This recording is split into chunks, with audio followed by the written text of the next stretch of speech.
सदिश राशियां, vector quantities. भौतिक राशियां, भौतिक विज्ञान चूंकि मापन का विज्ञान है तो हम इसमें मापन करते हैं,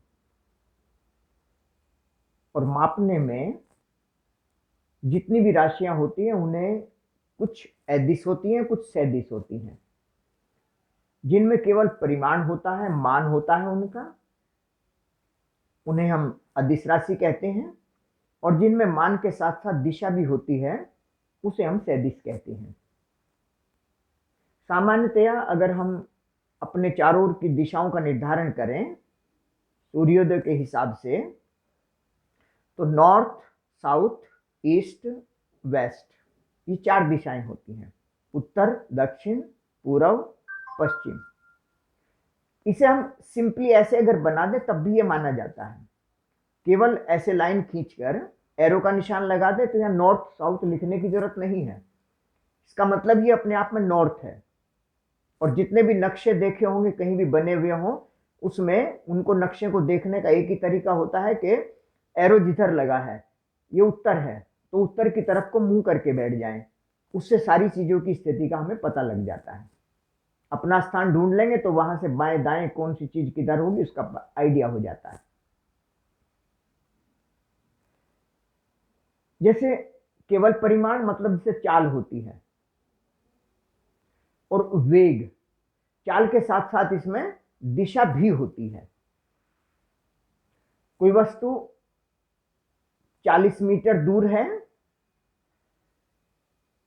अदिश राशि 40 मीटर दूर है, अदिश राशि 40 मीटर उत्तर दिशा में है, सदिश राशि हो गई। बस यही अंतर है। जैसे सदिश राशियां हैं, इन्हें वेक्टर के साइन, इस नोटेशन से प्रदर्शित किया जाता है। वो दूरी हो सकती है, चाल हो सकती है, त्वरण हो सकता है, बल हो सकता है, विस्थापन, जितनी भी राशियां हैं, कुछ अदिश हैं कुछ सदिश हैं। तो जो सदिश राशियां हैं उनमें मान भी होगा और दिशा भी होगी। जैसे मान लीजिए ए कोई राशि है, इसका मान 40 मीटर है पूर्व दिशा में, और ये पूर्व के साथ मान लीजिए थीटा कोण बनाते हुए उत्तर की ओर, पूर्व के साथ थीटा कोण बनाते हुए उत्तर की ओर, तो ये दिशा, ये राशि हो गई। चाहे विस्थापन हो, चाहे वेग हो, ऐसे हो गया। चाहे बल हो, इस दिशा में लगा है, दूसरा बल ऐसे लगा है। तो 40 मीटर, अब 40 मीटर कागज पर तो हम खींच नहीं सकते हैं, 40 मीटर लंबी लंबाई, तो इसका मतलब होगा एक स्केल माना जाता है। तो इन दोनों का एक ही स्केल होगा।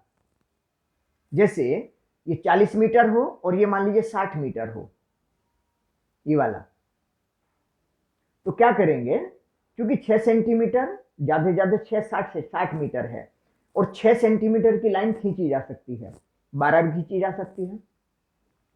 तो उसी हिसाब से कागज के हिसाब से जहां जो स्थान उपलब्ध है, जैसे हमने मान लिया 10 मीटर बराबर 1 सेंटीमीटर। अब 40 मीटर 1 सेंटीमीटर नहीं होता है, 10 मीटर बराबर 1 सेंटीमीटर होता नहीं है, लेकिन इसे हम लिखेंगे स्केल है। ये कागज पर खींचने के लिए हमने पैमाना लिया है, पैमाना 10 मीटर बराबर 1 सेंटीमीटर। तो अगर देखा जाए तो 40 मीटर मतलब एक तरह से 4 सेंटीमीटर हो गया, 60 मीटर मतलब एक तरह से 6 सेंटीमीटर हो गया। अगर इन दोनों को जोड़ना हो, पहले कहा जाए कि 40 मीटर इधर जाती है कोई वस्तु, फिर इस दिशा के साथ थीटा कोण बनाते हुए 60 मीटर इधर जाती है, तो बताइए कुल चलेगी दूरी कितनी है, कुल चला गया विस्थापन कितना है। तो दूरी तो साधारण सी चीज है, दूरी का मतलब है 40 जमा 60, 100 मीटर दूरी उसने चली। लेकिन विस्थापन, तो विस्थापन के लिए एक तो त्रिभुज विधि है। त्रिभुज विधि में बहुत आसान कार्य है। पहले परिमाण और दिशा में एक खींचते हैं।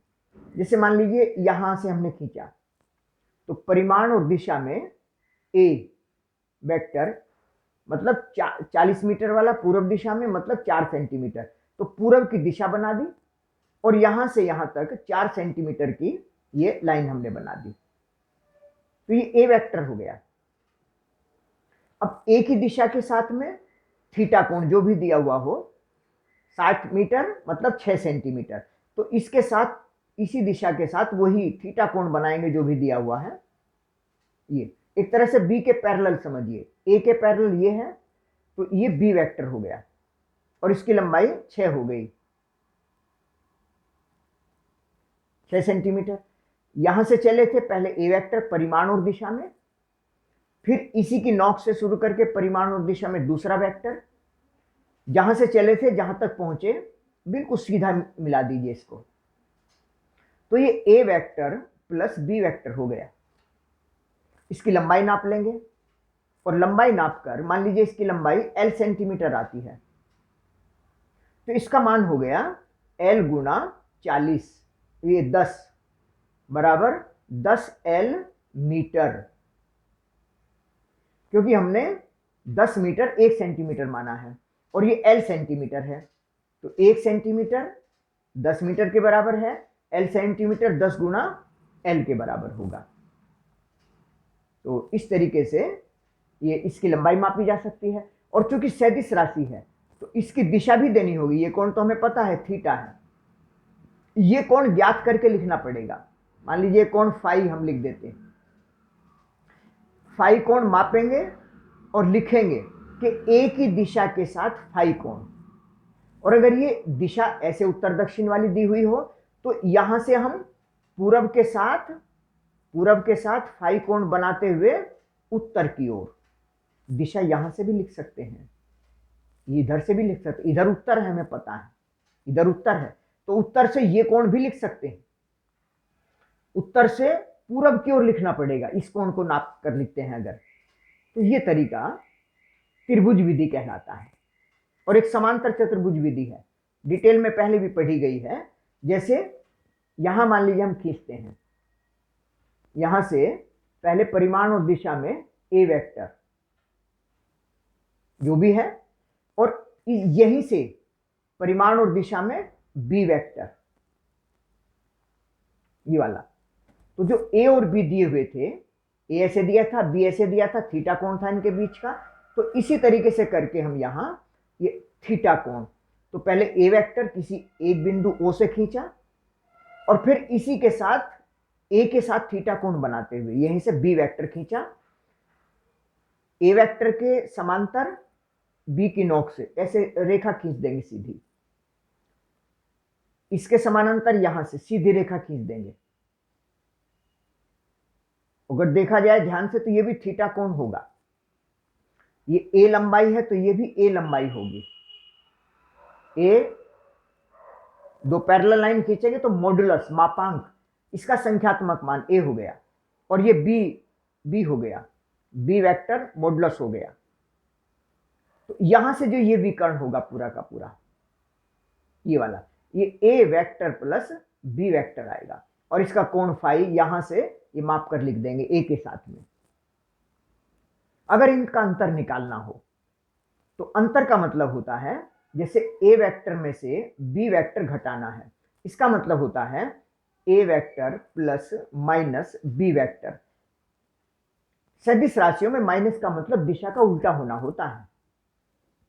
अब जैसे मान लीजिए ए वेक्टर माइनस बी वेक्टर हमें करना है, तो पहले परिमाण और दिशा में ए वेक्टर खींचेंगे, यहां से ए वेक्टर खींचेंगे, ये हो गया हमारा, और अब परिमाण और दिशा में प्लस करेंगे माइनस बी वेक्टर इधर था और माइनस बी इसके ठीक विपरीत दिशा में, मतलब अगर ये बी है तो इस दिशा वाला माइनस बी होगा,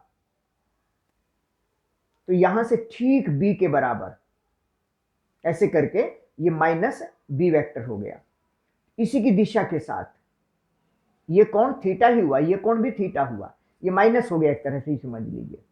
ये कोण थीटा है, ये कोण थीटा, ये वाला थीटा बैठेगा और यहां से इसको सीधे मिला देंगे, ये ए वेक्टर माइनस बी वेक्टर हो जाएगा क्योंकि ए में माइनस बी जोड़ा है, तो ए प्लस माइनस बी मतलब ए माइनस बी वेक्टर। तो यहां से देखेंगे ये ए प्लस बी है, और ये वाला जो होगा, ये वाला जो विकर्ण होगा यहां से ये ए वेक्टर माइनस बी वेक्टर होगा, ये वाला। तो बहुत ध्यान से देख लेंगे, यानी सीधी सी बात हुई कि ये ए वेक्टर है, ये बी वेक्टर है, समांतर चतुर्भुज खींचा, ये वाला ए वेक्टर प्लस बी वेक्टर है, और ये वाला है A vector minus B vector. अब देखो ए माइनस बी है,